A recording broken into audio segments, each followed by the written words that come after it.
9 a.m. in Shanghai, Shenzhen, and here in Hong Kong, you're watching The China Show. I'm Yvonne Man with Avril Hong. We're counting down to the open of markets in Greater China. Our top stories: Asian stocks slip with tech stocks leading losses after a volatile session on Wall Street. Oil holding gains on fresh tensions in the Strait of Hormuz with a ship coming under attack.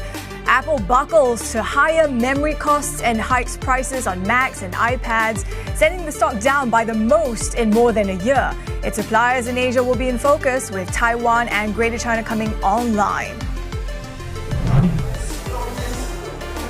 One of those suppliers is among the 6 companies debuting in Hong Kong. I'm Min Min Lo here at the Hong Kong Stock Exchange, where we'll be hearing from the chairwoman of Lingyi, iTech. It's raised more than $1 billion in its share sale as it plans to boost its presence in the AI supply chain.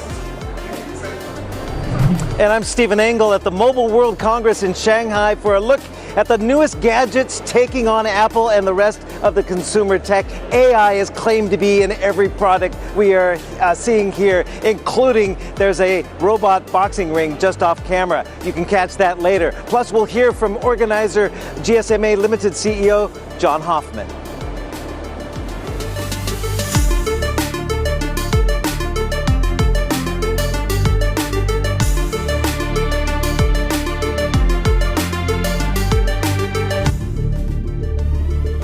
You know, Avril, Steve talked about humanoid robots boxing ring. I feel like that's how markets are kind of dealing with this kind of bull and bear case that keeps happening this whole week here. After this massive sort of recovery that we saw yesterday, it seems like things are now tempering off here.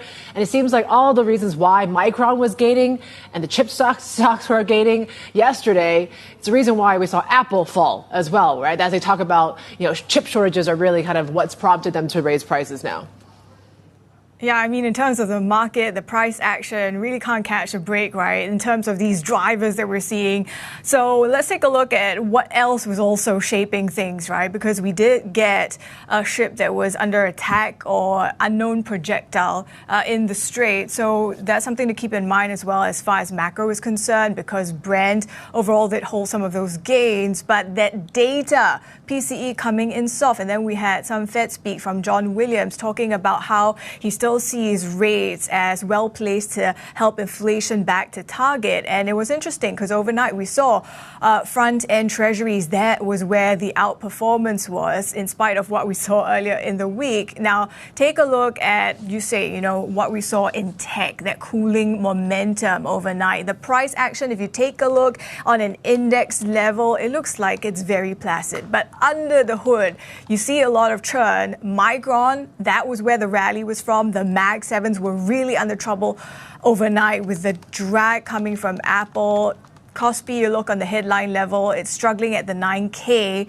And in terms of tech drivers, there are a couple of things, right? So obviously we're watching the Apple suppliers in the session in Asia today. You have the memory chip stock rally that's cooling, watching consumer electronics as well in terms of the names that are price takers for this memory chip hike. And then when it comes to OpenAI and how it seems to be leaning towards maybe, right, an IPO next year instead. That's a drag that you're seeing on SoftBank, 11% down.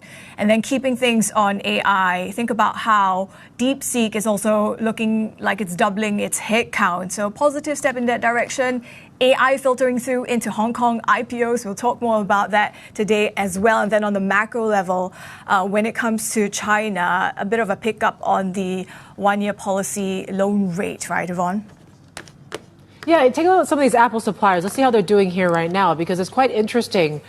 This was the biggest intraday fall since February for Apple shares, right? And it's just one of many companies that we've talked about when it comes to consoles that have had to raise their prices because of memory chip prices that continue to surge. So certainly that's one thing to watch. At first it's really iPads and Macs. The key question is, does this actually have to be eventually lead to, iPhones, where we might see phone price increases there on that side of things? And certainly we obviously Microsoft, I think I've already raised Xbox prices like 3 times already. So certainly this is going to be an ongoing thing, as you keep hearing the likes of Micron saying, the chip shortages are not going to go away possibly into 2027. Yeah, and the extent in which consumers in the US are still going to be paying these prices. I mean, we had the likes of Bloomberg Intelligence also talking about, hey, these hikes might be coming for the iPhones, particularly on the Pro side of the product range, right? Because that's where things are a bit maybe less price sensitive. You are seeing these hikes. It's pretty much unprecedented. We just don't see hikes across the segment of the Apple product range. You're seeing also some of this analyst calls in terms of maybe this helps it to deal with the margin pressure as well. Obviously, we talked earlier about how we're watching the suppliers in the session. It's also interesting because this is coming against the backdrop of some of the data overnight out of the US, which showed that consumers are still spending even with inflation at these levels, even with these price pressures, Yvonne. Yeah, let's bring in Winnie Wu, head of APAC equity strategy at BofA Global Research. She just came back from a whole trip all around the world, it seems, as well. I mean, positioning is crowded, volatility is high, and the valuations are quite high when it comes to some of these sort of AI plays. And then you have the retail side of things, which is amplifying a lot of the volatility in the ETF market. How are people positioned? How are they looking at these markets? I would say that the traditional long only, especially the global long only, they are less crowded. Many of them have seen the cycles. They have the memories of memory stock in the old days being cyclical, being commodities. So surprisingly, for many long only investors, they are underweighting memory stocks. And we haven't seen the capitulation in terms of selling old China internet, getting into memory. And that's actually one of the debate, right? During our trip, many of the US EM long onlys were asking, what do I do with China internet, right? Will there be a turnaround in second half this year? Will there be a policy stimulus? Or should I just cut the loss and capitulate, right? On the other side, I think Asian investors tend to be a bit more pragmatic and more comfortable in terms of chasing the momentum, focusing on very much concentrated in AI, semiconductor, AI infrastructure related names, and the mid-small cap names. How important is earnings going to be given the fact that some of these, especially the hardware side, these valuations have spiked and these stock prices have certainly reflected that too? Yeah. I mean, I think for Asia would be slightly different from overseas. I think overseas market, so far, at least in Korea, Taiwan, we are seeing continued earnings upward revision. And also one of the interesting debate is whether this long-term agreement for the memory stocks really mean anything, right? The bulls will argue that, hey, these long-term agreements are locking in your price, your profit for the next few years. But on the other side, the cynics will say, hey, this LTA actually doesn't mean much, right? When the cycle turns, commodity companies, essentially, can you really charge that kind of high price? Or do you have to cut your price as well?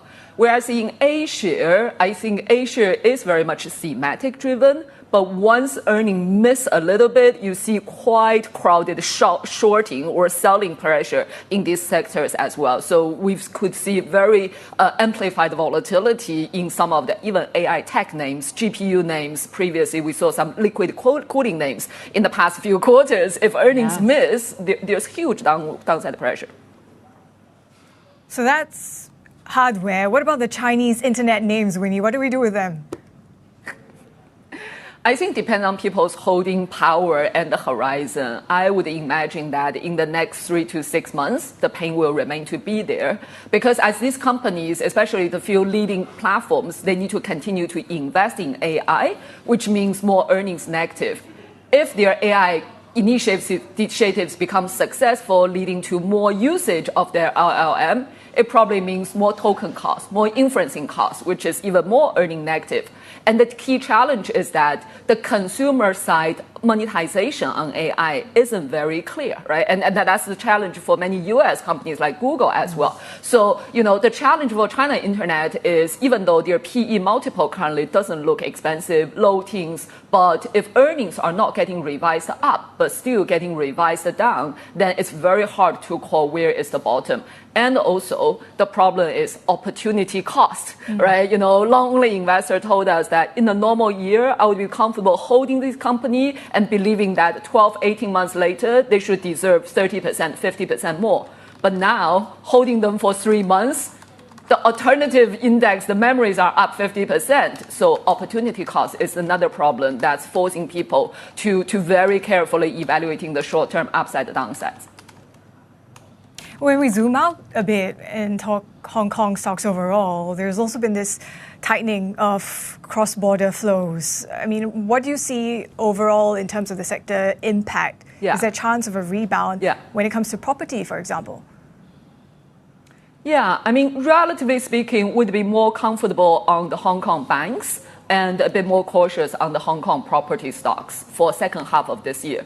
For a few reasons, other than this cross-border liquidity tightening, currently our house view is forecasting 3 rounds of Fed rate hike. Now, even if it's not 3 rounds, but the prospect of potential Fed tightening is going to be negative for the property markets in Hong Kong. Also, historically, Hong Kong's residential property price index tend to be a lagging indicator to HSI. So there's a correlation between stock market and the property market. And if second half this year, stock market is seeing more pressure because of the liquidity drain from all the papers, IPOs, and the competition from the Asia IPO and US IPO as well. And also there is a quite 1.2 trillion Hong Kong dollar of unlocking from the previous IPO that will come to unlock. That's another liquidity drain, and with the cross-border tightening. So, if Hong Kong market, HSSI is under more pressure, Hong Kong property will probably see more pressure in the next 6 months. We are more comfortable with the Hong Kong banks. How much conviction are you getting from investors that you talk to about they want to broaden out of this AI trade? Or is it quite low still right now? I think it, again, depends on horizon. For the more nimble fund, platform hedge fund, quant fund, no problem at all. The momentum is still there. Yeah. And the view is at least until next earnings of the hyperscalers, which is 2-3 months away. Yeah. So people, I would say, generally are still quite leaning on the positive side, and there's no compelling alternatives, right? I think investors have been talking about broadening out of the trade, looking into defense, industrials, whatever, but the conviction elsewhere in terms of earning certainty, margin, the defensible margins are not as strong as AI. And even just consumption, right? In China, for example, I mean, it's self-reinforcing in some ways because that they're not. The stimulus-wise, they rather focus on AI, Yep. rather focus on advanced manufacturing, Yep. not so much consumer demand Yep. stimulus. It seems like, though, that dispersion that we're seeing in China is more pronounced, that K-shape is more pronounced than anywhere else. It is. Is there any sort of reason for that gap to narrow? Yeah, I would say that partly because the wealth effect of the stock market is far less prevailing in China.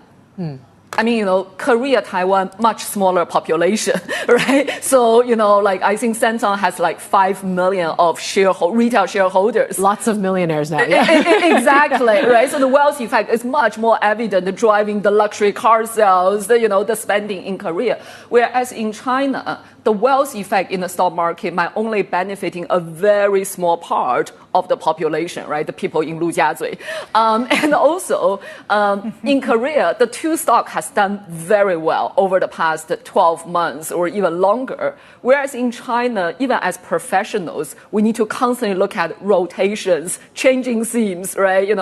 The stock you bought a year ago, new consumption, right? It's not necessarily making you money today. Yeah. So for retailers, can they really make money in this kind of rapid rotation? That's another challenge. Yeah, on that point on rotation, Winnie, I mean, where does this leave the rest of Asia that has sort of been locked out in the cold because they don't have AI as a way to play things? Because we are also seeing geopolitically, maybe things are cooling off a bit, whether you're looking at oil prices. So is there more of a chance for cyclicals? Yeah, the thing is, as long as the AI capex cycle continues, that's what's driving the earning growth, right? That's what's driving demand. That's what's driving the earnings upward revision in Korea, Taiwan, in the tech-related sectors. Whereas other market, India underperformed, but India is still trading at, MSCI India is still trading at 21 times PE. So is that compelling compared to MSCI Korea at 8 to 9 times PE. So, I think ultimately underperformance is one thing, but investors still looking at earnings momentum, earnings growth. Winnie, thank you. Winnie Wu there, head of APAC Equity Strategy of BofA Global Research. Still ahead, we're going to talk a little bit more about the Apple supply chain. Electronic components maker Lingyi iTech debuts in Hong Kong after raising more than $1 billion in its IPO. Its chairwoman, Kathy Zeng, joins us later this hour. Of course, 6 companies are listing this in the city here today, this Friday. But we're going to talk a bit more with Kathy about how they're really pivoting the business away from just traditional consumer electronics, but more into AI supply chains, robotics, and the like here. There you go. The bang of the multiple gongs coming up at the bottom of this hour. You're counting down the open of trade in Shanghai, Shenzhen, and Hong Kong. This is The China Show. Happy Friday.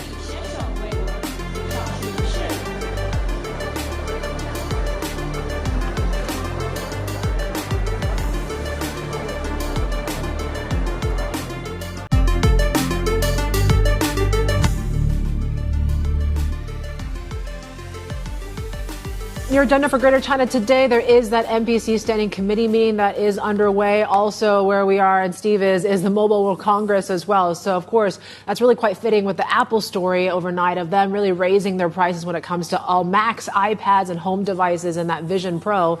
So we're going to watch very closely those Apple suppliers here today. There is an NDRC energy briefing to watch out for. There's some May occupancy numbers coming out from Macau. And, of course, those Hong Kong debuts. And we're going to be speaking to, of course, one of them, which is a woman known as the Queen, one of the queens of the Apple supply chain, Avril. Yeah, we have many queens on this Apple supply chain, I suppose. I mean, you talk about these hikes, right, for Apple products, and that's certainly what dragged its stocks in the U.S. session. To talk us through that and some of these Hong Kong listings, the AI drivers, our China correspondent Mimi Lo joins us now from the Hong Kong Exchange, and she's, of course, as you alluded to there, Yvonne, set to speak with an Apple supplier that's making its debut in a few minutes. Min, very excited to have your next guest, but talk to us first about some of these Apple suppliers, partners, and how concerned maybe they are of these Apple price hikes. Yeah, certainly that's a question we will pose to Kathy, the chairwoman, later about how the impact of this price hikes on Apple products will affect her as a component supplier, right? Whether it will be hitting its demand, its margins. This is because Apple is now hiking the prices of all its iPads and MacBooks by between $100 to $500 a piece on the back of this storage and memory shortage.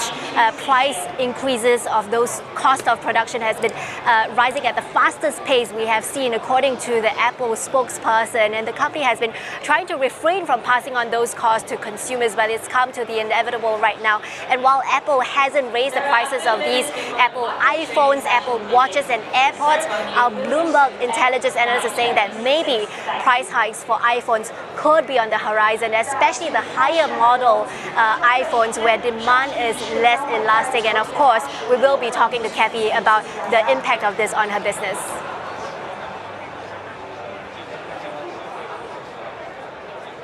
Yeah, I mean, tell us a little bit more about Lingyi iTech specifically, and what does it do?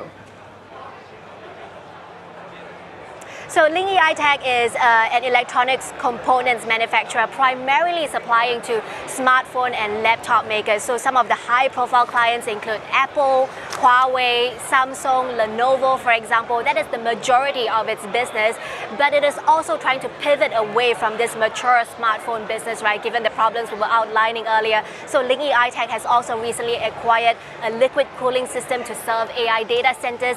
It's also built a super factory in Beijing to assemble and to create components for robots after it acquired an 80% stake of this robot maker, Tech, and it's targeting 10,000 units this year and 500,000 by 2030. That is a stunning 50 times increase in its production capacity in just a few years. So we'll of course be asking Kathy about what really boosts their confidence in going all out in this embodied AI sector. They plan to be the world's top 3 suppliers of embodied AI hardware, and certainly a lot of interest here at the Hong Kong Stock Exchange.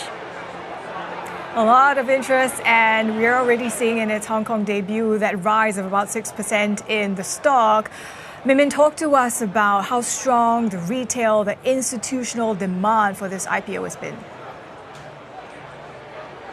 It's been very, very strong. We're talking about 96 times oversubscribed for the retail portion of this IPO. And among institutional investors, we understand that at least 100 of them didn't get any allocation for this IPO after nearly 300 investors placed an order for it. And we understand from sources that the company had a great hand in shaping who got the final allocation, with most of it given to strategic investors, sovereign wealth funds, as well as global long-only investors who are unlikely to short the stock. And the company plans to use these IPO proceeds to fund further acquisitions, to expand their production capacity, and of course to invest in R&D. This is a more than $1 billion Hong Kong share sale, the biggest we have seen in Hong Kong since April of this year, when Victory Giant, which is a printed circuit board maker, had debuted. So it's part of a long line of these AI tech startups that are debuting in Hong Kong this year.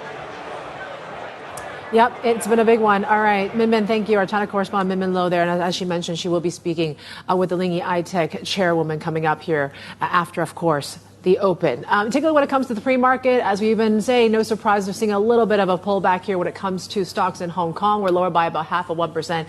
A50 futures are deep in the red here this morning. We're flat when it comes to the currency at 680 levels as well. But we're focusing, of course, on a little bit on that tech sell-off that's underway here in Asia on this Friday. We've got plenty more ahead. This is Bloomberg.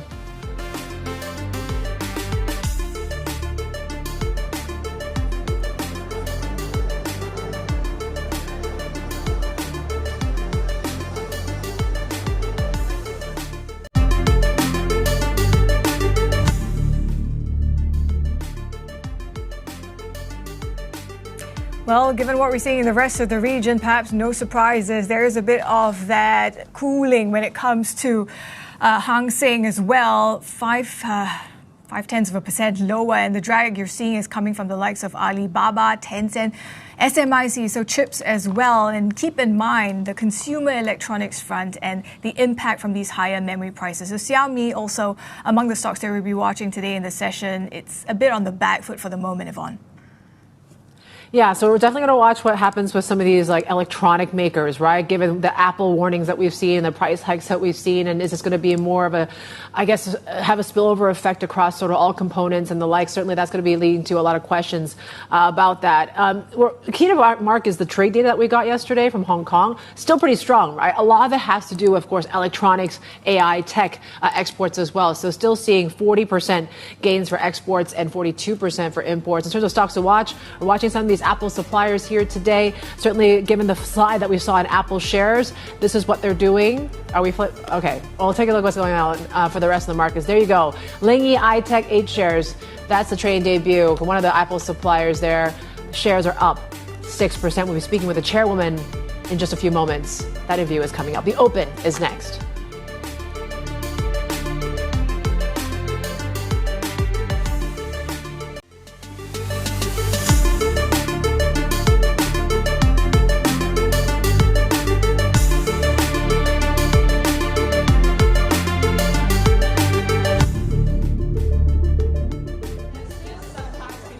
Oh, there you go. A quick pan of all the gongs, right? The camera cannot fit all of them in one shot. Right? I have pictures on the Hong Kong Exchange there. We have 6 companies and an ETF are making their debut here today. So yes, it's going to get loud there in the exchange today. You take a look at how it is. It's going to be quite cheerful because look at the stock that we're seeing in some of the pre-market of the 6, right? We talked about Lingyi iTech. That stock is up some 6.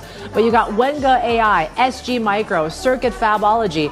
These are all companies that are somewhat chip related or AI services or even AI supply chain related as well. So yes, you are seeing them surge here with double digits there. Wenga AI is up more than 80% here. Circuit Fab also up 74%. So it's a good day on the exchange. Here we go. The countdown to the bang of the gong. Let's listen in. 1, strike! Congratulations on the listing. There you go.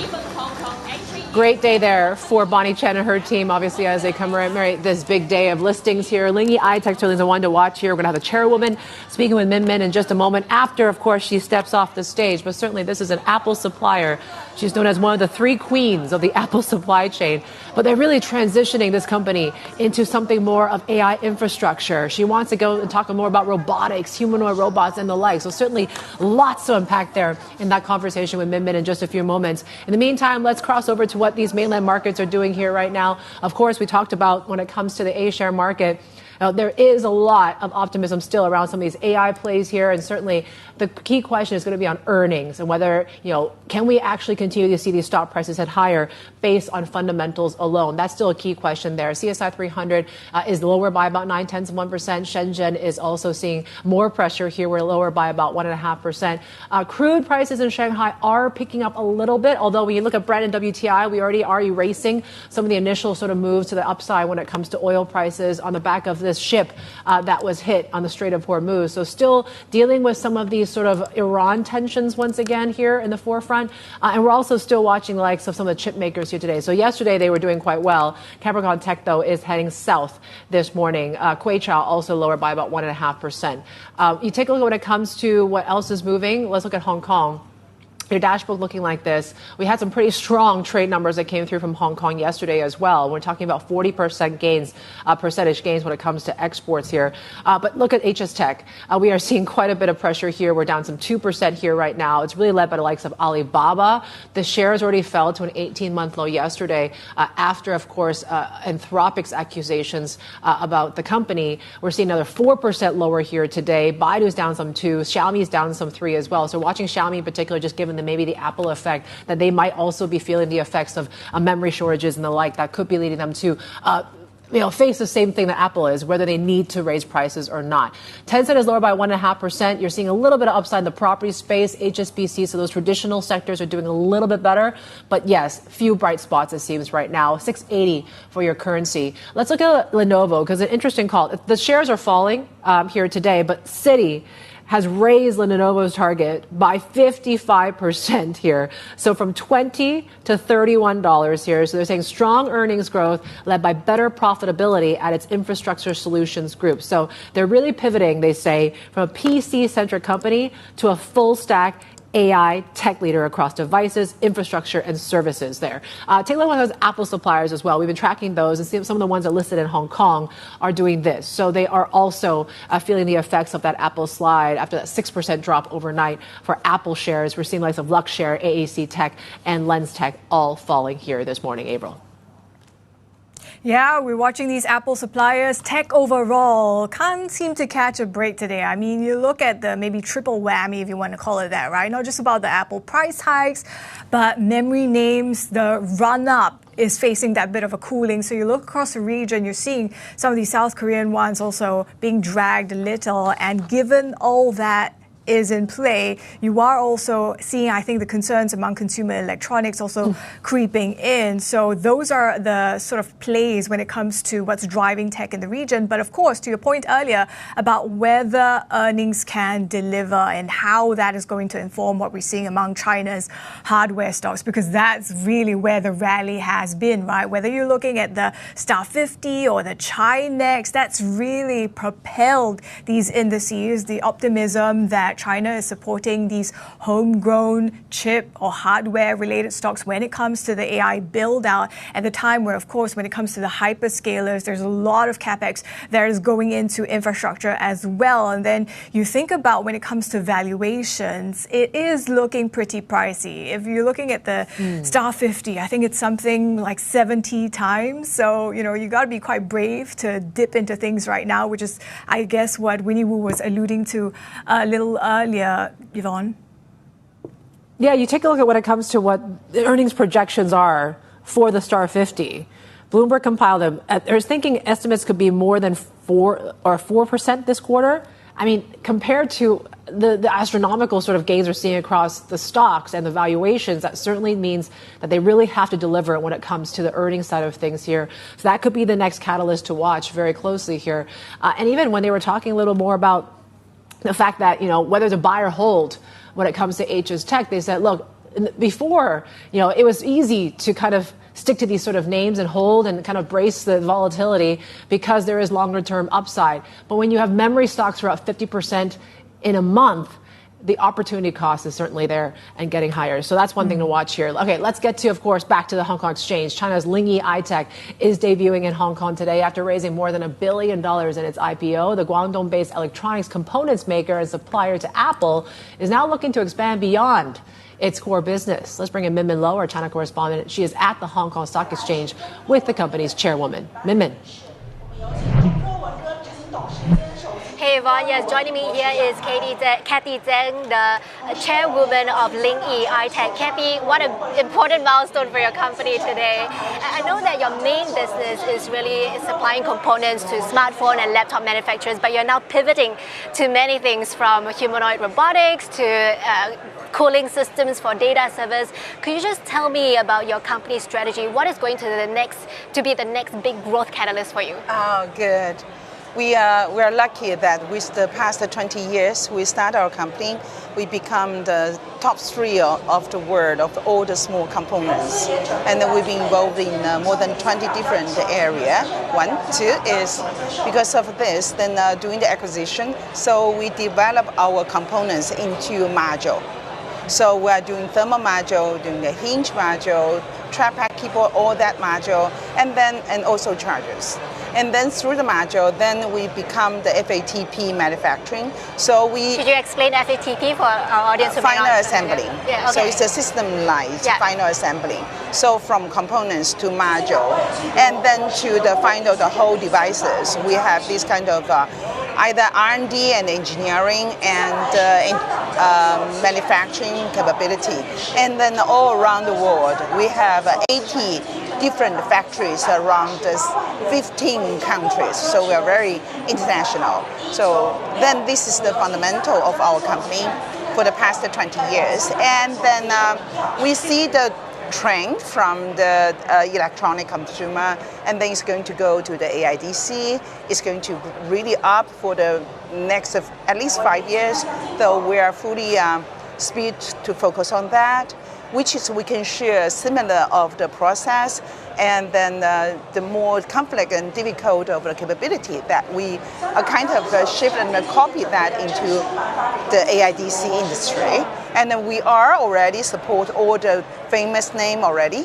Then that's going to be another trend. And then we also use the hardware that then we make the humanoid robot. Then from the components also to module and the whole system and testing, and then the quality standard, and also we help to do all the justification and the service. And then we also, because we have around 100,000 of employees around the world. Outside of China, we have 30,000. Then the whole factory, we also have a huge amount of data that we are going to share with all the industry together. Yeah. So that's the key, and then we believe we can do a lot of achievement during this growth. We just got news that Apple is hiking the prices of its iPads and MacBooks on the back of, can you hear me? Yes. Yeah. On the back of those memory shortage. Yeah. So I'm wondering, as a major supplier, how big of a hit is that going to be for your demand and for your margins? Actually, we knew that earlier because we're very the co-supplier of the industry, so we knew that earlier. And then we already kind of shift our capability and capability into phone, into notebook. That 2.1 is still grow. And then also with this year, the new foldable things is going to come. And then we focus on that. We have a lot of new technology for the new phone. And then we believe that can help us to digest our capacity. So it would not really influence too much to us. You have opened up this new super factory in Beijing. You're targeting, from 10,000 units this year to 500,000 in 2030. Yeah. What is underpinning this confidence? And have you locked in, clients for the humanoid robots? Sure. We are locked at least 30 different clients. All the famous one in China and also the famous one in North America. Could you share specifically which are your clients in North America? I'm sorry. Every big name you can name. Okay. Every Tesla? Yeah, right. Yeah. Okay. So every big name, then they're all involved. And then even some of the name you don't know. And then we are doing the first prototype situation. But I just signed the contract, but I cannot really share. Then the Beijing one, we are focused on the China brand. So that's more than 10 of a China brand is going to use the Beijing facility. Actually, we have another facility at Chengdu and then another facility at Zhengzhou, which is where we already have 3 MP for human robot. And then by this year, so far on hand, we already get more than 30,000 sets of the human robots PO on hand. And are you looking at expanding these factories outside of China? Yes. Where? Yeah, we have factories in Vietnam, India, Brazil, Turkey, France, and the United States and Finland. So we're going to follow our customer require. What is the projected demand growth you are seeing in this humanoid robotic sector in the US and in China? I think the really big trend would come after 2028. That's my guessing. And it's going to be really become more like for sure around even 2030. But we would like to do all this supporting in the beginning. And then one day we can really become top players in the industry. You are looking to commit your capex to capacity expansion beyond this humanoid robots factory. Where else are you putting money into? Oh, AIDC must be the first one. So we already have a hyper power charger, and then for the AC/DC to DC to DC, so all this kind of power module is going to be a big area for us to invest. We're actually doing quite more than 8 different customers for making samples, but the power for AIDC is really needs more than 1 year to do the verification. So that takes time.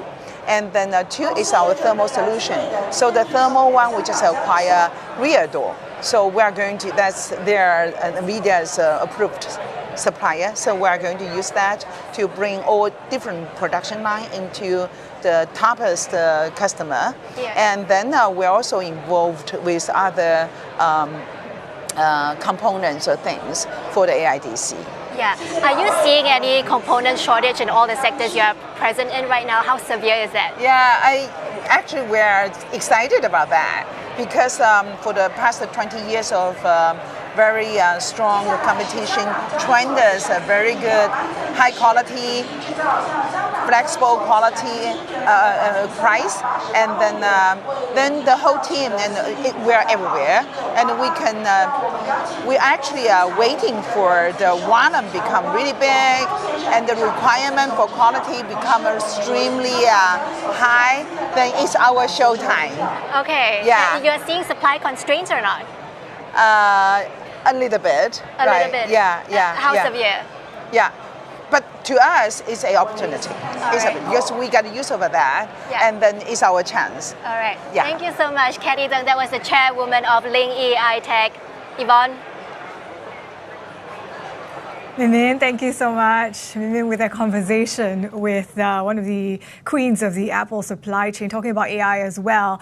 Now, on that note, given what we're seeing in that hive of activity at the Hong Kong exchange today, let's take a look at how some of these other listings there at the exchange are faring among the top performers. Key top parking, you're looking at that 190% surge. But of course, there are some of these other AI trends that we're watching also in terms of these listings, right? That's the read-through, I suppose, when you look at some of these PCE-related names, along with counters that are looking for that AI edge. So a lot of green on the screen, a lot to do with AI as well, Yvonne.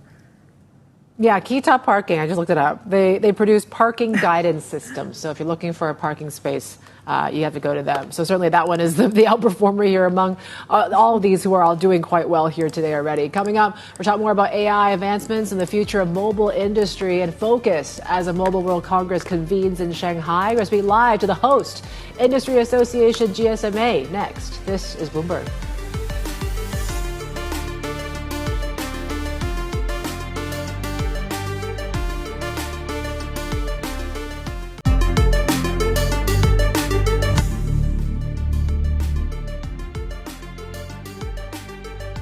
Now, AI-powered gadgets are the stars at Mobile World Congress in Shanghai, where Chinese companies are showcasing the latest in mobile tech. Our Chief North Asia correspondent Stephen Engel is there on the ground with the event's organizer and host. Steve?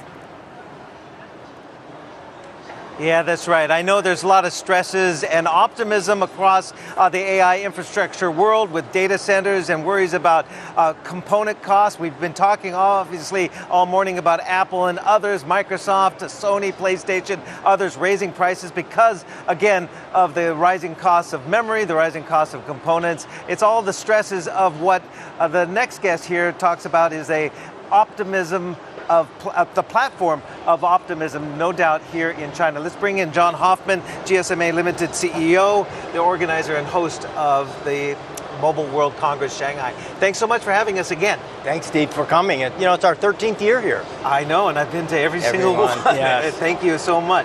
Let's talk about the build out of 5G, no doubt. Operators have spent trillions of dollars, are already talking about 6G. That's on top, of course, of all the costs associated with AI and the infrastructure and the data centers. And now we have the stresses of rising component costs and inflation. So how does that dampen, or does it dampen the enthusiasm we're feeling here in the Chinese tech space? Well, we didn't see it this week. Actually, we saw a lot of optimism as we're moving from the connectivity era sort of into the systems era, where connectivity is the underlying base component to connect compute, transmission, and use. So we've got all of that going on here, a lot of innovation.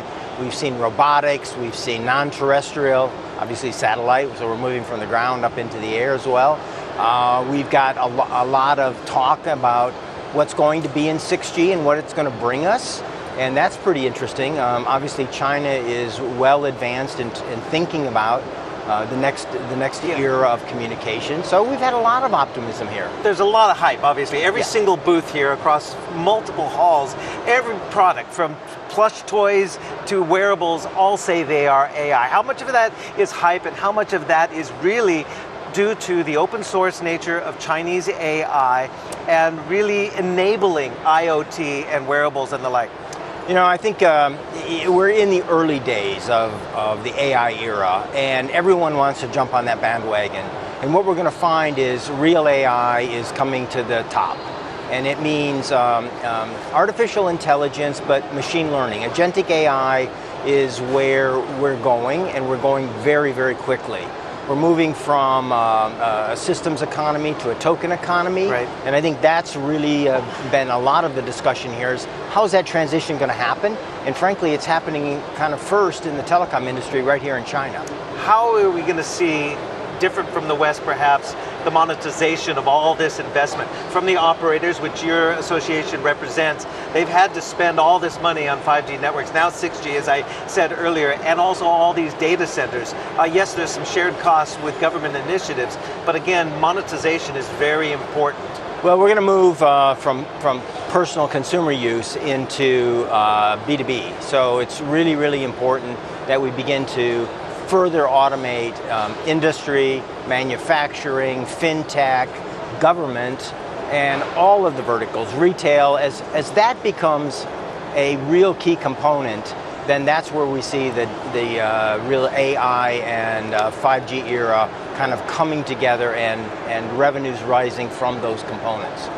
How and where will China lead, really? Because we know all about the SpaceX IPO, but I've seen a lot of aerospace booths here, this non-terrestrial networks that basically satellite down to the terrestrial networks. That's going to help get this interconnectivity to all these devices we're seeing, because China is home to the supply chain, but also new indigenous innovation. There's also edge computing where we can take, you don't have to rely on the lag effect to the data centers, you can be on site.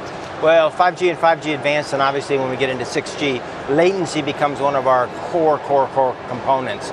And as we have EVs and satellite and all of the other industries now adopting AI technology, you have to have latency which is instantaneous. Right. Not for everything, but for mission critical. And I think that's where the show floor, the discussions we've had in our conference rooms and on our show stage, that's where it all comes together, because It hasn't all been quite figured out, but we have seen some of the real first cases here in China. How far can consumers accept price gains, price hikes? Again, this is a big problem here. Well, prices, obviously, our job is to keep prices mitigated and offset with productivity gains. Because as long as you are offsetting your cost with greater productivity gains, it's still a win. It's sort of described as like moving from the pencil to the calculator. You're still doing the similar kinds of things, but you're doing it in a mechanical way. It costs more, but you get more out of it. Yeah, John Hoffman, thanks so much. It'll be interesting to see when Apple unveils its new foldable phones. There are foldables everywhere here at a lower price point, I might add. Okay, so much to talk about. We'll be here all day at the Mobile World Congress Shanghai. Back to you. Yeah, I can't wait to see those gadgets there. Thanks to Steve, of course, and John Hoffman, CEO and Director at Gsma, with our very own Stephen Engel. We have more ahead. This is Bloomberg.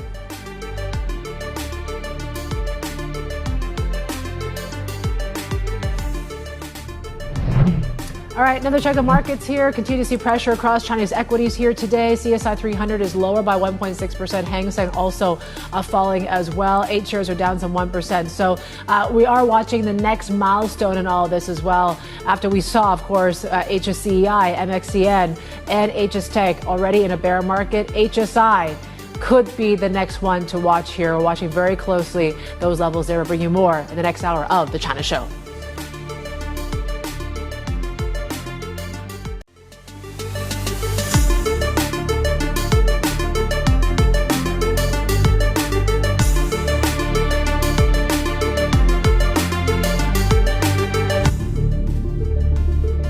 It has been a pretty choppy sort of week, so to say, when it comes to risk assets are concerned. And today it seems like we're ending this week here on somewhat of a negative note when it comes to, lingering concerns around the Strait of Hormuz.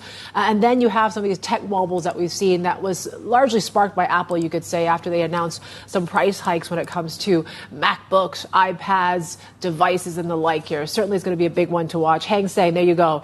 We are now talking about we're near bear market territory, Avril. Yep, certainly going to be watching those levels on a day where it's a bit sad, to be honest, that markets can't quite capitalize on how you look at how Brent prices are being kept in check. You look at the PCE numbers that came out of the US, and that was a soft print. We did see the Treasury's front end outperformance, and they're continuing on that trajectory, even in the Asia session. Dollar is picking up a little bit, but if you look at the performance across the region today, you're really feeling how tech momentum has been slowing.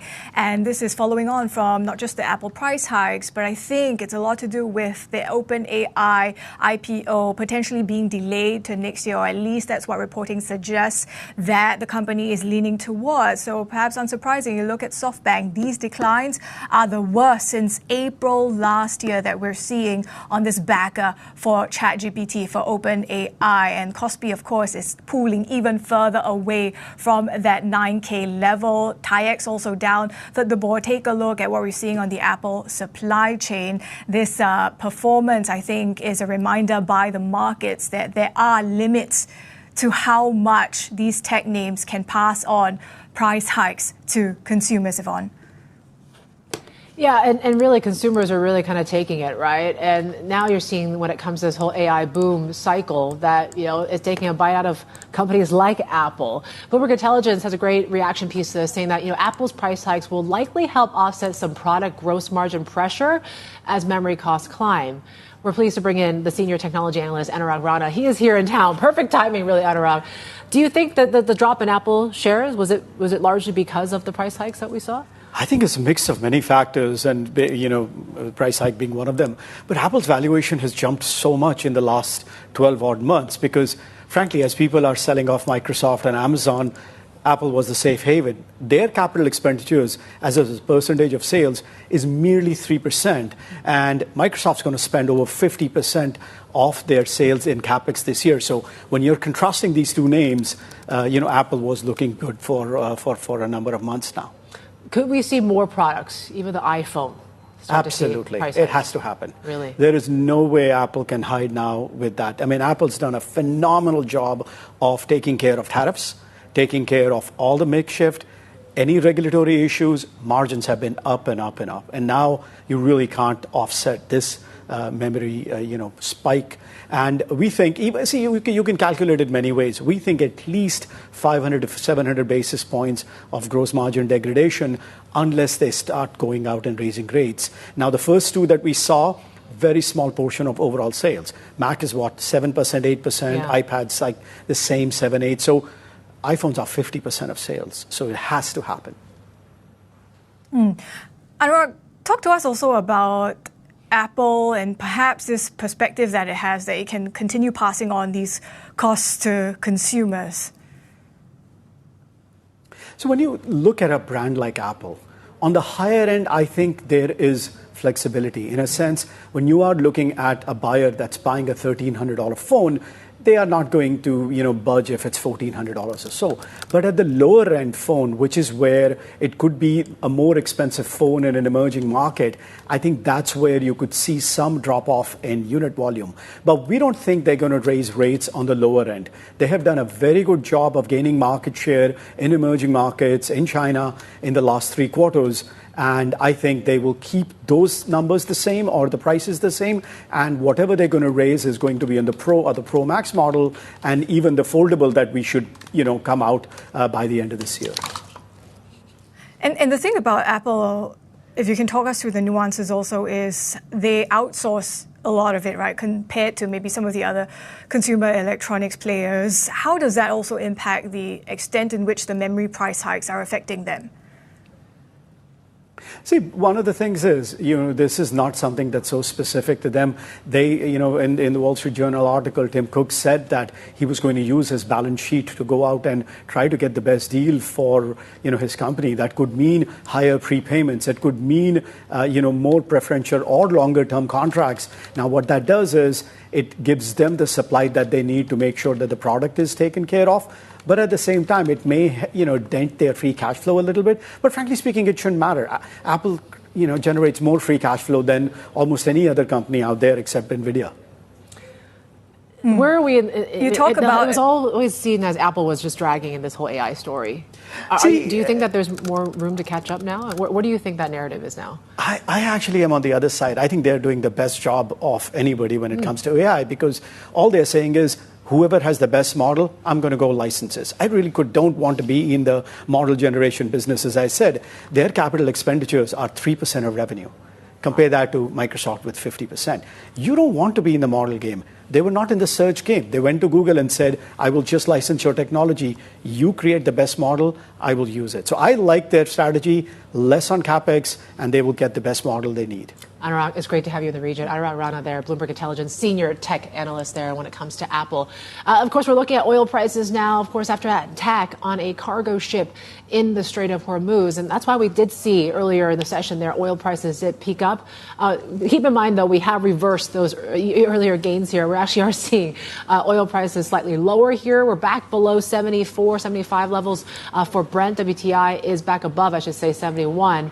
The incident does risk, though, undermining the Strait's reopening as the U.S. looks into which party was responsible. Let's bring in our Bloomberg editor, John Herskovitz. He has more on this. Tell us a bit more about this incident. How much of a threat is this to the interim peace deal, John? That's right. This is arguably the biggest test of this peace deal since it was reached. But as you mentioned, it's undermined some of the confidence in shippers going through the Strait. But the one thing is that diplomacy is still going on. It hasn't derailed diplomacy. And we've seen a bit of restraint from the White House in a response for this. We don't have a formal statement yet. We have in our Bloomberg reporting a White House official saying that they're looking into the incident. Trump appeared at an event and didn't mention this specifically. So, this is a serious incident. We have some restraint for now from the White House, and we still have shippers a little bit shaken by what has gone on with this attack on the cargo ship in the Strait. Yeah, talk to us about what you're seeing in shipping in terms of traffic in the Strait. Yeah, I mean, well, it was interesting. Up until this, traffic had resumed. Some data indicated that it was about half of the level of an average day of transits through the strait. After this incident and a warning from Iran, we saw some ships return, some ships try to make the transit. The thing is, it's a fragile situation. We have warnings from international organizations about going through, cautions about going through the strait. So it's what was a little bit more certain yesterday is a little bit uncertain today. They're going through, but this incident is on the minds of global shippers and traffic that's going through the strait now. At the end of the day, it's also about who has control of the strait, really. I mean, what are we hearing also on tolls, specifically from the Secretary of State of the U.S.? Yeah, we had Marco Rubio indicate that tolls are a red line for the U.S. Trump indicated this earlier this week, but also earlier this week, Iran said it was working with Oman to do some sort of management of the maritime traffic through the strait, indicating that there could be tolls or some sort of fees applied to ships going through the waterway. So, the U.S. is drawing a line in the sand. Iran has another idea. This is something that will be a key part of the discussions as the U.S. and Iran go forward with their negotiations. John, thank you so much. Bloomberg editor John Herskovits. Now, given the macro backdrop that we're seeing with these oil prices, with the considerations of what the Fed is going to do, we've been seeing all of this week, right, pretty much, except for the past session, the dollar has been picking up. And as you see how that is also affecting Asian currencies, the Hong Kong dollar has weakened to the lowest level against the greenback since August 2025. Now, we'll continue tracking that, and still ahead as well, we'll discuss how investors can navigate the recent volatility in stocks. Cboe's Director of Derivatives Market Intelligence, Liao, joins us next. This is Bloomberg.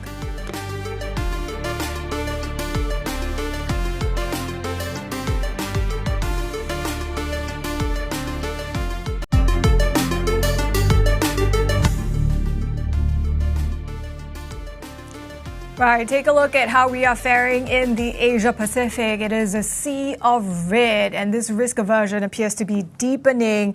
This is not a good signal, of course, that we got from the Mag 7s overnight. Really in trouble with Apple leading the way down despite the rally we saw in Micron. And as we see this risk aversion, you take a look as well at SoftBank. No thanks to the reporting that OpenAI might be delaying that IPO to next year, right? What does this mean for the sort of AI infrastructure spending and the memory plays, the AI trade that we've been seeing in the region? Of course, we're also watching for the extent in which volatility has been picking back up. We have been seeing a very choppy week as far as South Korea is concerned. Yvonne? Yeah, it's certainly been a roller coaster there, given what we've been seeing across some of these leveraged ETFs, and then what the Korean exchange came out and saying when it came to delaying the launch of these weekly single stock options. So certainly there's a lot ahead. But you look at when it comes to index volatility, right? And you look at the VIX. That actually has been remaining quite calm, right? But you pair that with what is the VIEQ index. This is, of course, single stock volatility. That actually remains elevated and around these one-year highs. So certainly one thing that maybe leads you to scratch your head on what's really going on. Let's bring in Liao, Director of Derivatives Market Intelligence at Cboe. Of course, she's been tracking this very closely. If you look at a chart like that, it looks a bit confusing. What do you think is it telling you right now? Indeed. Yes, if you look at VIX, it's trading at 18, right? Looks market seems to be calm, but that's kind of misleading because if we look at the single stock volatility, judging by the Cboe's VIX EQ index, is near one-year high, and the gap is near record. Why this is happening? Because right now, markets, single stocks are moving, but they're moving different directions. Correlation is at extremely low levels. So in other words, dispersion is high. So markets is trading on the idiosyncratic risk. So company-specific risk, such as AI winners versus losers, and there's very little macro risk is being priced in. And also, if you look at the index level, we're also seeing some dispersion. So overnight, Russell 2000, that's the U.S. small cap index, actually reached a record high level. So that brings to year-to-date performance to 21%. That's very strong, outperforming S&P and the NASDAQ. So that's indicating that there's some rotation happening in the markets as well, healthy front. I want to hold that thought, Liao. We have some breaking news when it comes to what's going on in Korea. So the exchange is now speaking about activating the sidecar to halt Kospi program selling. So I think these are more moves that we're hearing from the exchange here this week to try to tame some of the volatility that we've been seeing. Of course, this has been a very retail-driven sort of market, so to speak, as foreign investors have, largely speaking this week, have sold Korean stocks. So one thing to continue to watch there. But there you go. Kospi is still lower by about 5%, one of the key underperformers here today. Liao, you mentioned about the outperformance we're seeing, the Russell and the light. I mean, the dollar's breaking out. I think it's some of the highs that we've seen all year. And then you have yields ticking up around, Fed rate hikes, but the economy remains still quite strong. Are you sensing that there's a bit of this U.S. exceptionalism is coming back? Well, if you're judging at Russell, yes, because that's more domestic focused, that's index, right? So, and also it's reflecting more of the U.S. domestic cyclical sector health, such as industrials and financials. They have a heavier weight compared to S&P. So from that perspective, yes, the growth is quite strong. And also earnings so far for the first half has been extremely strong in the U.S. That's helped us to carry the market forward. Like as a result, markets being able to absorb so much negative shocks, right? We had the geopolitical shocks and energy shock. So, but also Fed repricing. So the key question for the second half is whether the earnings can continue to carry the markets forward, given that we have midterm election and we have the dollar is breaking out. So yes, but on the other hand, of course, we are seeing some healthy rotation. So it's kind of balanced markets. Talk to us as well about the retail versus the institutional investor sentiment. Is there a gap there? Are they more aligned? And does that differ whether you're looking at the US or South Korea markets? So, right.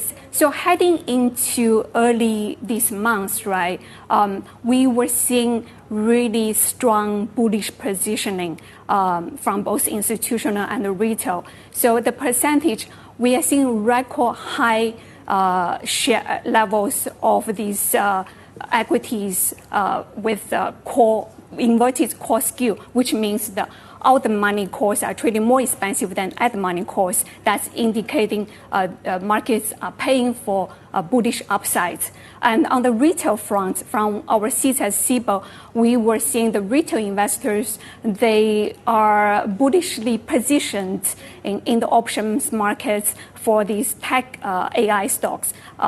For example, they were buying calls or either selling puts. So the bullish positioning taking up to about 2/3 of the markets. As a result, given the stretch position, that's why we have seen we have been through some bumpy rides this month, because the stretch positioning made the markets more sensitive to, so for example, the marginal liquidity tightening we have seen, and also earning surprises. The thing with these options also and overall in the derivatives market, there seems to be a bit more fear creeping in among Asian regulators or financial watchdogs. I mean, we've been hearing from South Korean authorities, right, in the past week or so. What is your take on where things go from here, and perhaps, is more investor education required? Right, exactly. Investor education is definitely important when it comes to derivatives trading. I mean, by itself, derivatives can use for hedging, can help you to manage risk. Of course, if some people can use it to gain a leverage and that's my sort of foster kind of speculative activities. But on the other hand, it can really help us to manage the risk. So to understanding the risk of these products is extremely important. How big of a risk is it for a market like Korea, which has been looking at these single stock leverage ETFs? and it really seems to be making and really affecting the dynamics of the overall market. How big of a risk is that, do you think? For the Korean markets, it's not just the derivative because it's the memory stock concentration, right? And in the market, the semi stocks. So, and for a market that has had a really high momentum and some leverage getting into it, whenever we get some marginal liquidity tightening, such as Fed hiking rates, expectation of that, and that's where when we are most likely to get some shakeouts. So yes, we need to be wary of the liquidity situation and how much leverage is getting into the markets. I know Cboe just launched the sort of first products when it comes to new prediction markets suite. I mean, can you tell us a bit more about these options and really what are people getting into when they look into them? Yes. Cboe just launched its first products in the prediction markets suites, and basically these are not sports contracts yet, and it's binary options, the yes and no options on the mini S&P 500 index. So with fixed payouts of 100 or 0 as expiry. So and these products kind of help retail investors to assess options, to trade options with a more simpler and intuitive way. So, and we are quite excited to bring the deep liquidity of SPX and options ecosystem to the predictions markets. Yeah, very interesting. A very hot topic of the prediction markets these days. Wei Liao, thank you so much. Director of Derivatives Market Intelligence at Cboe, joining us here in our Hong Kong studios. I just want to recap what we heard from Korea and the exchange in the last couple of minutes or so.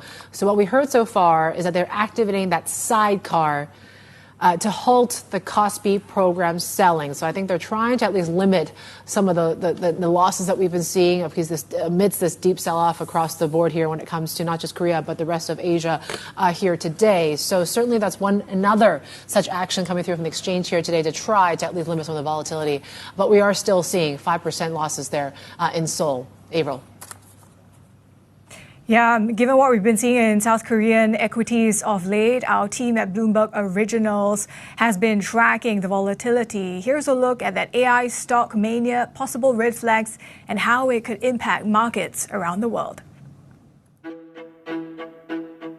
South Korea may have an ant problem. Although it's not these type of ants, but rather these. 코스피는 101%예요. 진짜.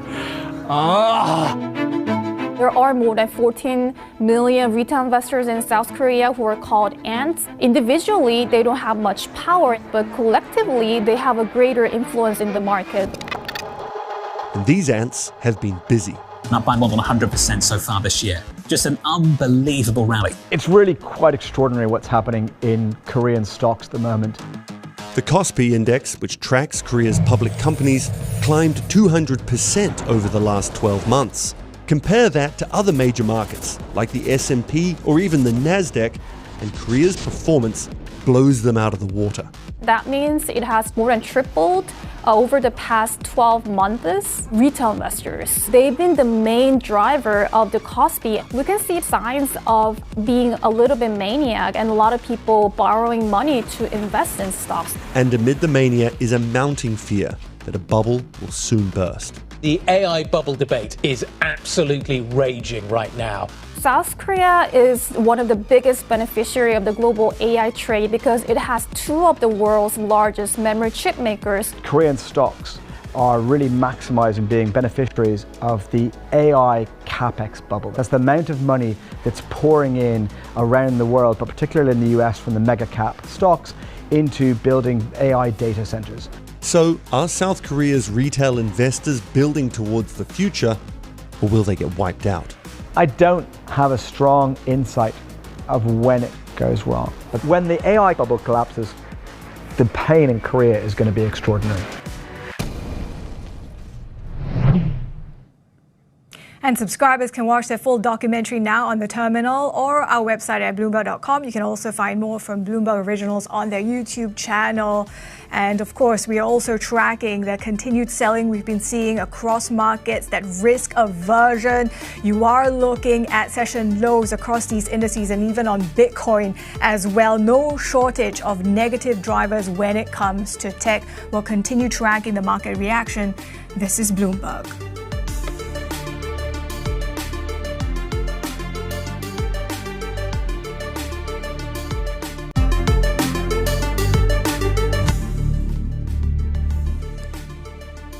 Now, there are a couple of things happening in markets across tech, and I think that risk aversion is just getting more pronounced as the trading session progresses, even as we head towards the lunch break in Japan. Take a look at how SoftBank has been faring, double-digit declines. No thanks to this reporting about OpenAI maybe delaying its IPO. We've seen how the Korea Exchange has been rolling out the sidecar again to halt, perhaps stem some of the volatility. And in terms of the risk aversion, you are seeing a bit of a pickup for havens as well. The dollar is on the front foot yet again. We'll continue tracking market moves. This is Bloomberg.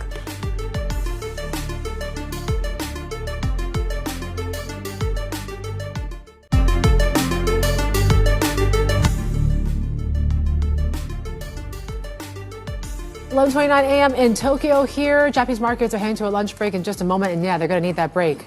We're close to 4% declines when it comes to Nikkei 225. SoftBank's been dragging most of these indices. They're down some 12% for the stock. As Avril mentioned, that New York Times report about OpenAI delaying that potential IPO certainly is what's maybe roiling a lot of these sort of tech sort of AI trades here this morning.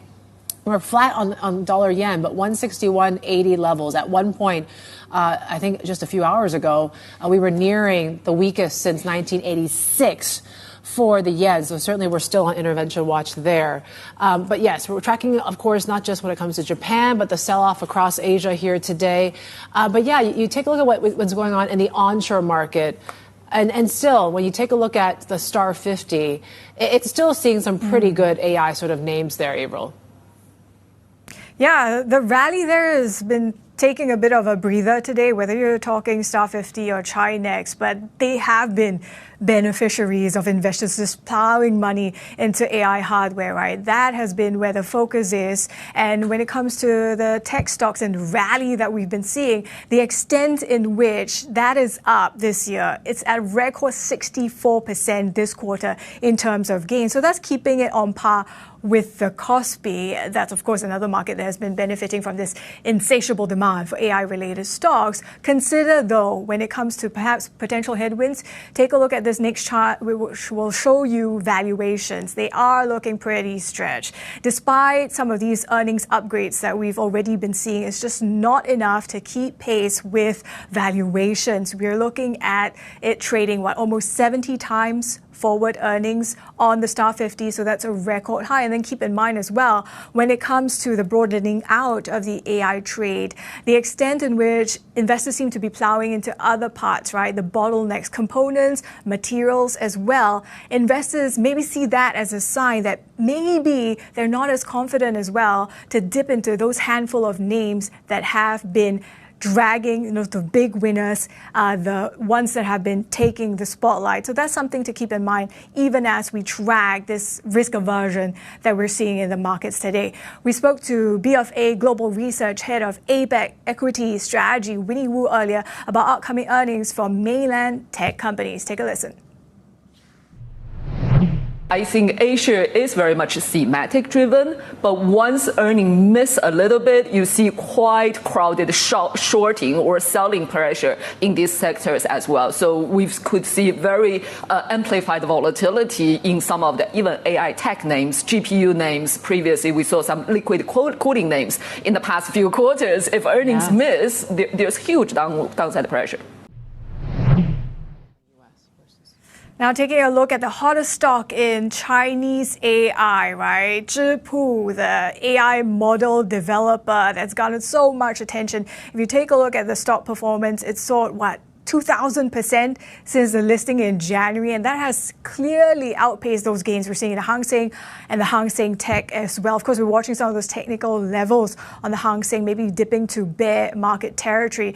All this hype certainly sparking concerns. Bloomberg Intelligence says Zhipu is likely to disappoint elevated expectations for profitability, even as we watch these levels, Yvonne.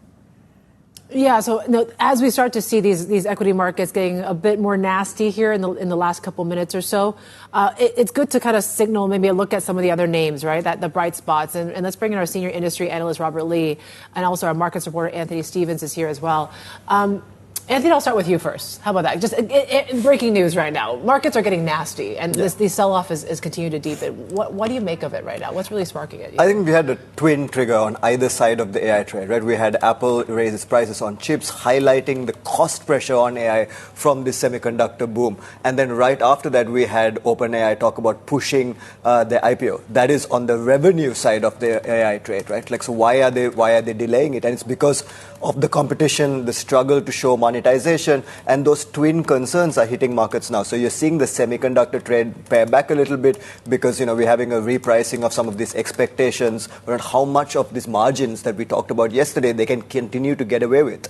And then on the monetization side, you see SoftBank struggle because they have all these open AI bets and other AI bets. When do those bets get to pay off in public markets, right? And so we have that dichotomy on both sides of the market being negative now. And we're on a Friday. Yeah. And as you constantly say, you have no idea what's going to happen on the weekend with regards to geopolitics. So from a risk management perspective, we touched 9,000 twice on the Kospi, failed twice. So today's the day you put that bet to rest, and you come back next week.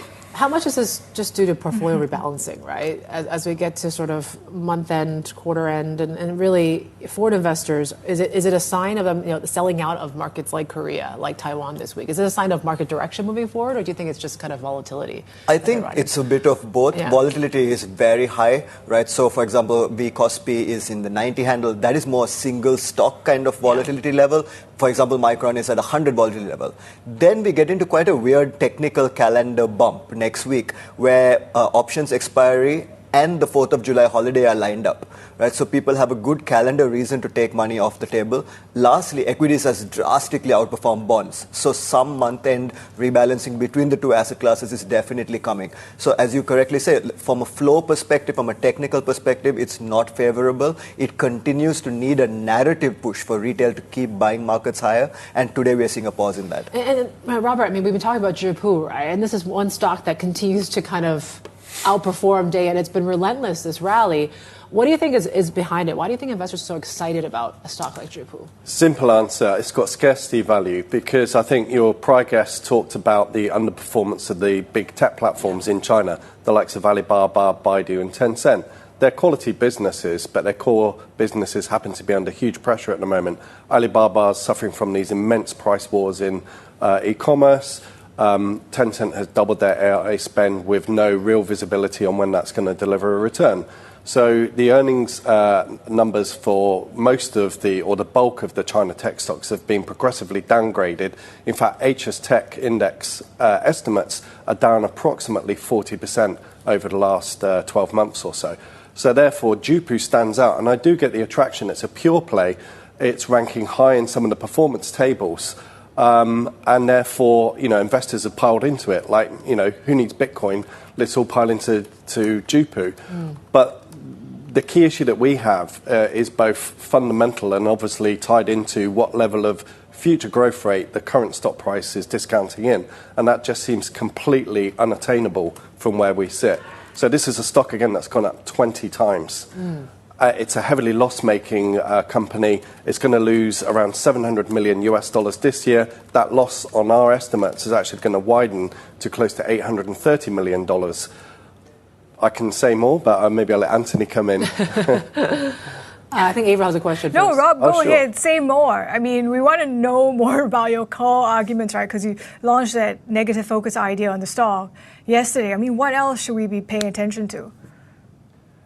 Okay, we use something called a reverse DCF, which basically, without going into the detail, is trying to give you at what level of future growth is being factored in or discounted in at the current valuation. And based on our estimates, and we've published it on the terminal, this company is going to have to grow its free cash flow at a compound annual growth rate for 10 years at 93.7%.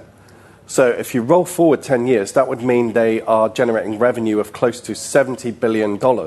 Now, our total estimate for the China AI sector, excluding semiconductors and on the hardware side, is $54 billion.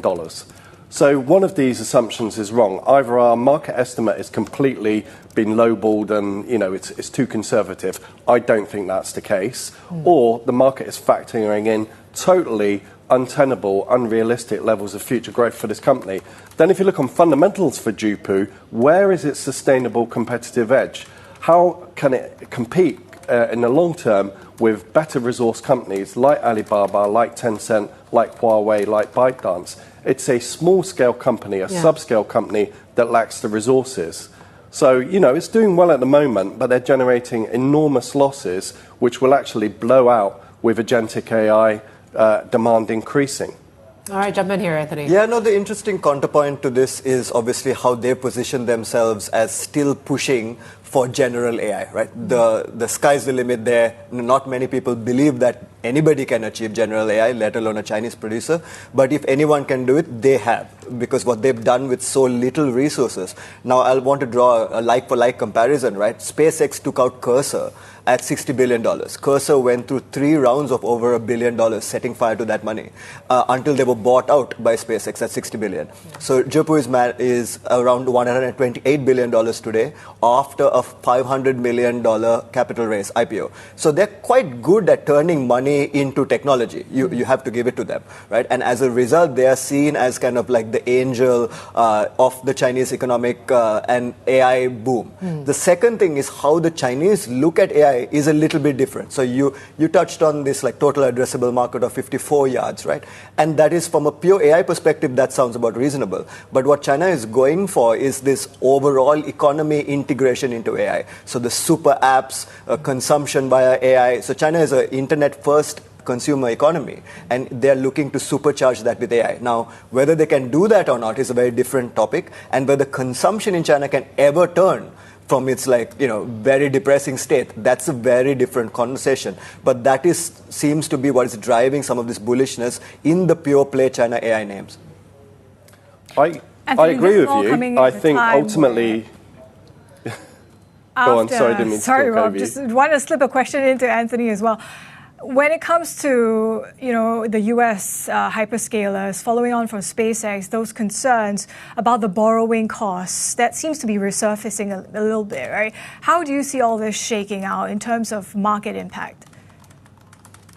Yeah, China is a much more constrained place with regards to dreaming about down the line payoff from AI, right? And you're seeing that in the HS Tech or K-Web underperformance versus the semiconductors. The Chinese internet companies just do not have the space to keep buying semiconductors without a payoff. And that's why they're rushing to integrate these super apps into the AI ecosystem. They cannot delay it until the technology is mature. They need to start seeing payment for it right now. So that's how the market is pricing it. They're seeing that people are not paying for AI really in the US. So, China is much more cost sensitive. So there's a lot of skepticism there. And that's why Baba and Tencent continue to struggle. But the semiconductor spend, that seems insatiable in China. And that space is very resilient. I'll give you a quick last word, Robert.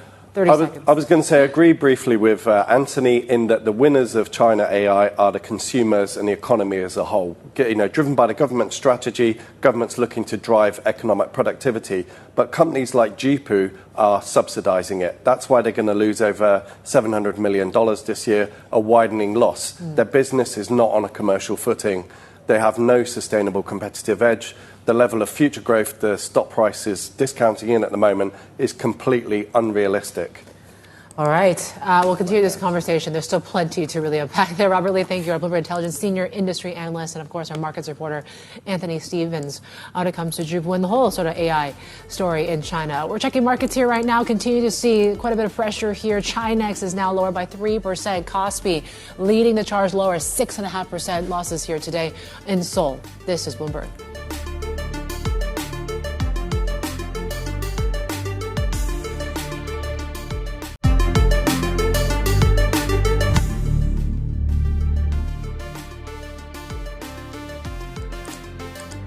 The Mobile World Congress is underway in Shanghai, where Chinese mobile and consumer electronics brands are showcasing their latest innovations. Let's get to our chief of Asia correspondent, Stephen Engel. He's been checking out the scenes there. Steve, what are you seeing there this year? Yeah, well, there's lots of foldables, obviously, with Apple about to come out with their own foldable in the autumn. The Chinese makers, not only for the OEM original equipment manufacturers overseas and the big name brands, they're coming out with their own brands that are going to be hitting the world very soon. This is Vivo. This is the Vivo X Fold 6. I'm not a brand or promoter here, but again, it's quite cool. You can multitask and do all kinds of things. The price point is still under wraps right now. We're thinking it's going to be around 10,000 yuan or about $1,400 US. That would be considerably lower than rumored cost price for the Apple new foldable phone that will be coming out. Some are saying, rumors are saying that could be in excess of $2,000 US. And again, the Apple story right now is about them raising prices, not on the iPhone line right now, but on Macs and iPads and the like. I want to bring you over here as we're going to toss to my story here in just a minute. Vivo likes to think this is the future of electronic news gathering, using mobile phones connected to AI and with fancy cameras like the Zeiss lenses that these cameras have. I want to give you a news flash. This next story, which I'm about to toss to, was almost entirely shot on mobile phones and other mobile devices. So the future is now at Bloomberg Television. Here it is. Chinese homegrown AI-infused electronics brands are ready to fight for global dominance. China's mobile ecosystem is already much more about intelligent mobility across many interconnected product lines. Everything from feature-rich foldables to super-fast supercomputers on wheels. No lag, boom, it goes. And from humanoid walkables to a wealth of AI wearables. Oh, great. Now I can life blog my every waking minute. IDC says global wearable device shipments, for one, grew more than 9% on year in 2025 on the back of an array of new products in smart eyewear, wristwear, earwear, and elsewhere one would want to surveil themselves. Yes, the IoT is finally happening. The wearable is finally happening. We've been doing research on those things for years, but AI is the enabler. So I'm super excited. But with hyper competition at home, it's no wonder Chinese companies want to take their indigenously grown grooves to, well, other dance floors. Chinese consumers are digital natives and tech enthusiasts in a way that nobody else in the world is. So Chinese brands that are developing product for China first often find a receptive audience there that they can then, I think, iterate and get better at unique things and then take them global when perhaps other markets are ready for it. Baker's Canada-based brand strategy agency Totem, along with Rakuten Insight, have just published their latest rankings of Chinese top 100 global brands. 7 of the top 8 Chinese brand names listed here, with the best brand equity abroad, are in consumer electronics. The report found that Gen Zers abroad tend to be more accepting of all things Chinese, including Chinese culture and Chinese consumer electronics, than, say, older generations or older age groups. It's a phenomenon that some have coined China maxing. Young kids, they look at the product, they look at quality, they look at how well they serve their needs instead of where it just comes from. The manufacturing, tech, and innovation is happening in China, and now they're starting to get their kind of marketing chops. Totem says it may be in these Chinese brands' best interest to actually raise prices abroad, not only to help dispel negative connotations of cheapness, but also ward off price wars at home and protectionist sentiments abroad. Regardless, the gloves are off, and Chinese brands are gunning to come out on top.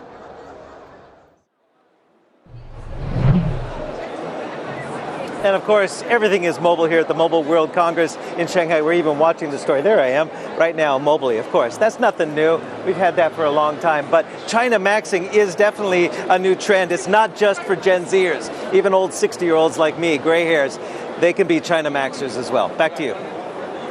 Oh, we can always China max.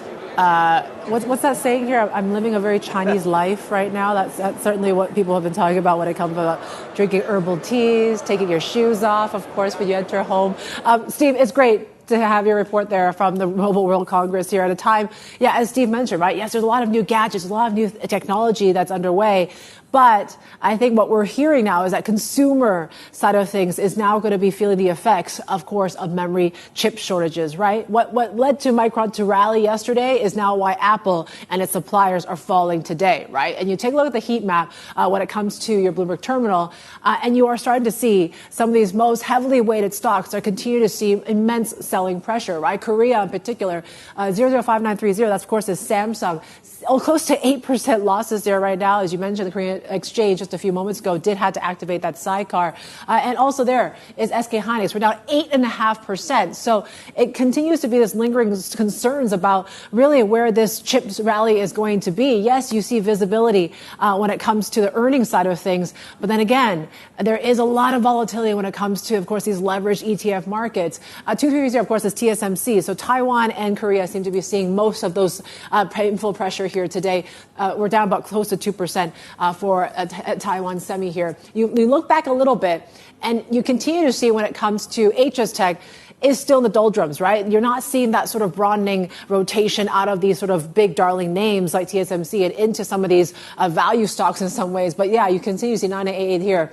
This red box here, this is the consumer discretionary side of things. 5% losses for Alibaba. Of course, yesterday was that whole Anthropic accusations of them stealing some of their AI models and the like. And that's leading to some more concerns here. But really, it is becoming more of this K-shaped recovery where you continue to see consumption names suffer in the face and in the cost of really this AI rally. So there you go. Alibaba, JD also seeing some pressure here this morning as well. But yes, a really good snapshot, really how sentiment is feeling here today. Is it more just about foreign investors, portfolio rebalancing the like as we near the end of the month? Or is there signs of more direction here? But yes, a lot has to do with what we heard around the geopolitics, right, overnight and what's been going on in the Strait of Hormuz. You have an update there on what's going on with the Iran war, Avril. Yeah, absolutely. I think another consideration for markets as we watch the Kospi heading towards 7% in terms of losses for the day. We are watching as well these talks that are set to continue between Israel and Lebanon on Friday. That's according to the U.S. State Department. Now, these talks began on Tuesday and then ran up until Thursday. And of course, one of the key sticking points is whether the Lebanese government can show that it can keep Hezbollah out of parts of southern Lebanon. And reports say that some of the issues that were on deck among these negotiators was the extent in which the government can prove its ability to keep out Hezbollah. So it was about geography in this case. And you saw there how we're seeing oil prices against this really being kept in check still, despite some considerations, of course, that we saw previously, the projectile that hit a ship in the Strait. Just recapping as well what we're seeing on the heat map, stocks really pulling under today. You're also seeing pretty much across assets, right? That red is seeping through. Yvonne? Look at the Kospi, right? We're seeing losses of 7%. I think once we get to 8%, that's when we start to see that daily limit. So watch that market very closely here this morning. And you're watching the likes of Japan, Taiwan, continue to see that pressure there and really lean the charge lower. But even when it comes to onshore markets in China, 3% losses for CSI 300. And the dollar seems to be coming back here in the forefront as that safe haven as well. We have plenty more. This is Bloomberg.